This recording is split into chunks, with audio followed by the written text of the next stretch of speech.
Sa ngayong araw ay maabot na sa 39,000 bilang ng mga pulis ang nakadeploy para sa mas pinaigting na police visibility ngayong Pasko.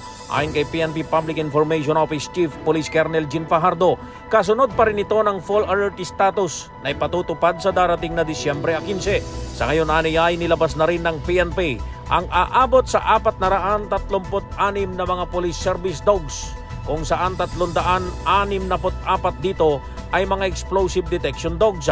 Hindi pa niya kasama sa pwersang ito ang augmentation force na manggagaling naman sa AFP at Philippine Coast Guard na regular na ibinibigay tuwing panahon ng Pasko, kabilang sa pinatututukan ni PNP Chief Police General Benjamin Acorda Jr.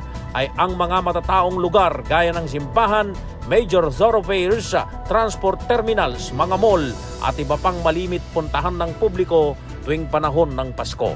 Para sa kauna-unahan sa Pilipinas, DZRH, ako naman Val Gonzales, tuloy-tuloy sa pagbabalita, tuloy-tuloy sa serbisyo. Sama-sama tayo, Pilipino.